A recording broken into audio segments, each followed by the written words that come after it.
bonjour à tous, j'espère que vous allez bien. Alors aujourd'hui, je vous présente l'Oracle des Murmures, en anglais The Oracle of Whispers, qui a été créé par Marie Marsaudon, pseudo Lubiloun, et illustré par Alicia Mathieu, pseudo H. Collard. Alors ce jeu, à la base, il était auto-édité, donc disponible directement sur le site de la créatrice.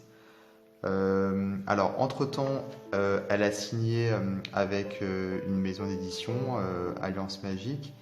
Donc, le jeu auto-édité a été retiré de la boutique, donc il n'est plus du tout disponible. Et le jeu Mass Market, donc celui qui va sortir avec Alliance Magique, qui sera disponible un peu partout, je crois qu'il est prévu pour la rentrée.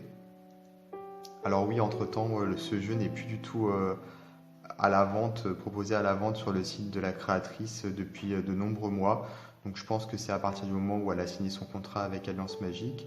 Le but étant, je pense, de créer une demande, en fait, tout simplement.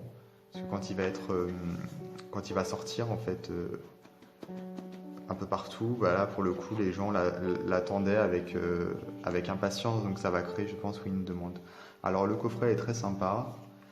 On a un petit livret ici et les cartes illustrées ici pour le coffret à l'intérieur. Donc nous avons d'ombre et de lumière, je fus et je resterai dans l'amour et la liberté. Que l'harmonie guide mes pas chaque jour qui se lève avec moi. Alors, le livret, il est traduit en anglais.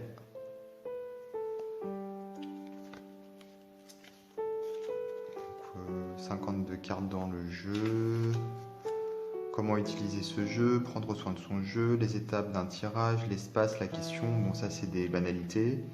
Mélanger les cartes, voilà. Bon, en gros, il n'y a rien de très intéressant au début du livret. Méthode de tirage, donc une carte, 3 cartes. Tirage des murmures à 5 cartes.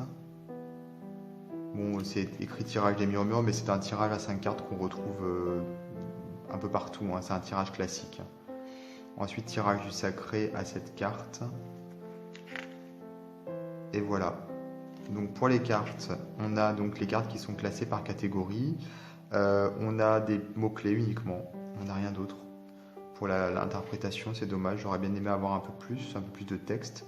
Notamment essayer de comprendre et de savoir comment la carte a été construite, au niveau de la symbolique, pourquoi tel ou tel choix. Là, on n'a vraiment pas grand-chose. Mais bon, tant pis.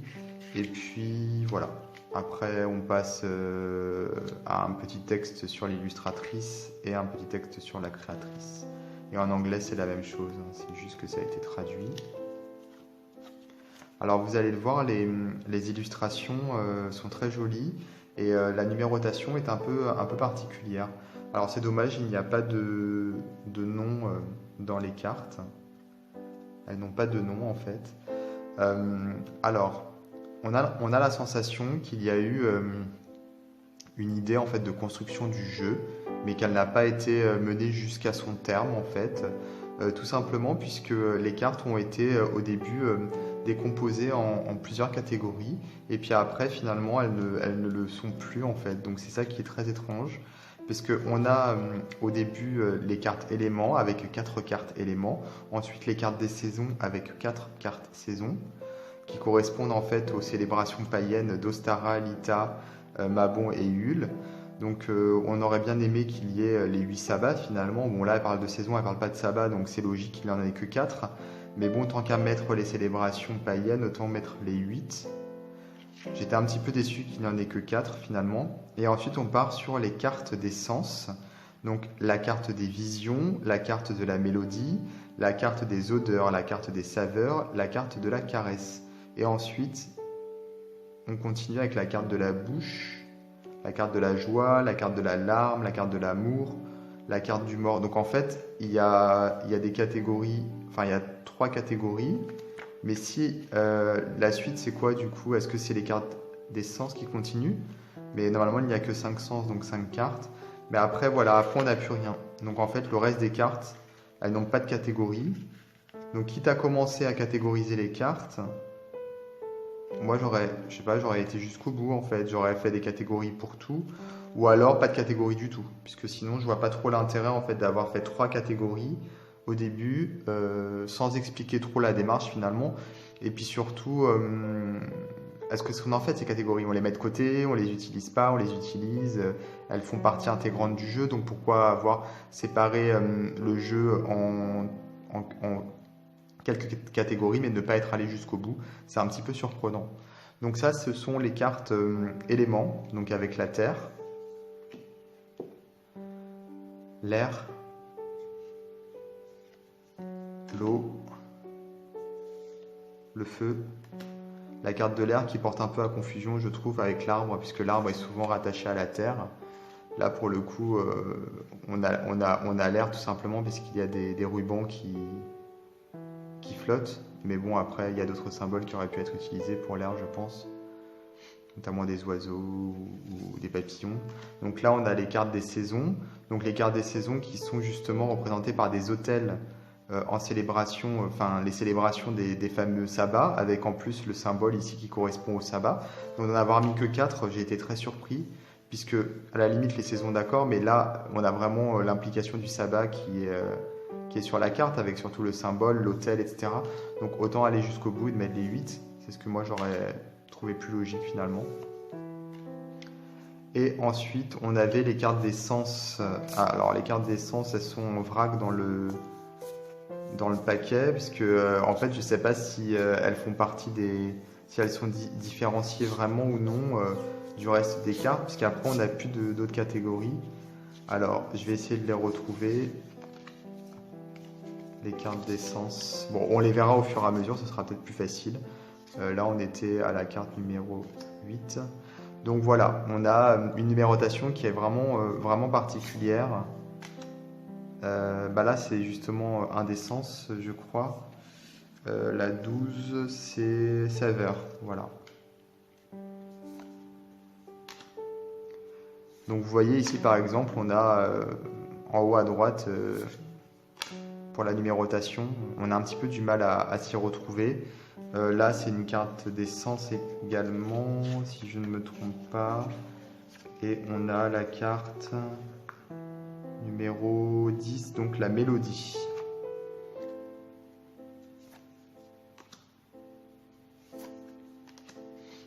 Celle-ci aussi, ça doit être la vision, je pense. Oui, c'est ça. Voilà, je trouve la numérotation pas du tout facile, pas du tout, pas du tout simple, quoi. Après, voilà, ça a voulu, je pense qu'ils ont voulu être original, elles ont voulu être originales, mais quelquefois l'originalité ne joue pas en la faveur du côté pratique, puisque quand on voit ça, on ne sait pas quelle carte c'est. En plus, il n'y a pas de nom de carte, donc on a un peu du mal à saisir, en fait. Voilà.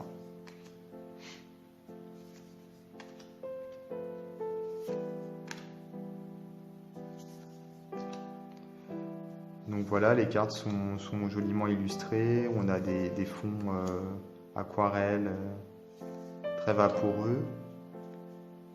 Bon, c'est un univers très féminin également. Là, c'est pareil, vous voyez la numérotation. Franchement, je vois pas trop l'intérêt, quoi. À part faire différemment des autres, mais c'est pas pratique, quoi. Là, c'est pareil. Autant mettre une numérotation normale, à part compliquer la tâche.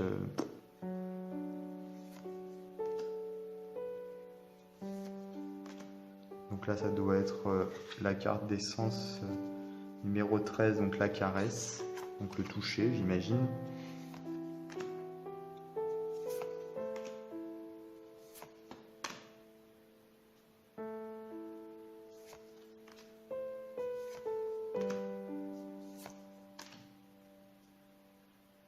Honnêtement, moi, quand je vois ça, je sais pas quel numéro c'est. Alors peut-être que je suis bête, mais j'ai du mal à saisir en fait.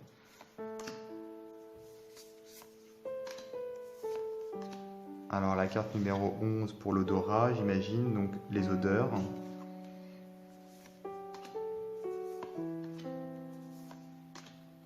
Donc voilà, en fait, les autres cartes, elles sont pas catégorisées, elles sont construites, on ne sait pas trop sur quoi finalement, vu que les premières ont été construites sur quelque chose, on aurait aimé que les autres le soient aussi. Euh, on a donc des cartes tout de même de bonne qualité, elles sont épaisses. Par contre, ce jeu fait partie des jeux qui ont une texture particulière, très soyeuse, et les cartes ne glissent absolument pas. Donc en fait, quand on veut en attraper une, on est obligé vraiment de forcer parce que sinon, voilà, ça s'accroche vraiment. Les cartes s'accrochent les unes aux autres. Donc ça, c'est pas pratique. Encore une fois, on a l'impression que l'esthétisme a primé sur le côté pratique, et ça c'est vraiment dommage. Heureusement, on a une taille qui est bien en fait pour la prise en main. La tranche est jolie puisqu'elle est colorée, mais elle n'est pas dorée avec plein de paillettes, on n'en a pas plein les doigts en fait. Donc ça c'est chouette. Parce que les tranches qui sont dorées ou argentées et qu'on se retrouve avec des paillettes plein les doigts et qui vivent mal finalement la durée dans le temps, moi j'adhère pas du tout. Donc là, bon, c'est déjà mieux puisqu'on n'a pas ce côté-là négatif des tranches. Donc voilà pour ce jeu, avis un petit peu mitigé au final par rapport à la construction, bon, comme vous avez pu le comprendre. Mais sinon, il est joli, il est bien illustré et puis bah, je pense que il est aussi un peu dans les thèmes qui sont à la mode en ce moment, donc ça doit jouer en sa faveur. Voilà. Je vous souhaite une bonne semaine et surtout n'hésitez pas à vous abonner à ma chaîne YouTube pour être prévenu des prochaines vidéos que je mettrai en ligne et je vous dis à très très bientôt.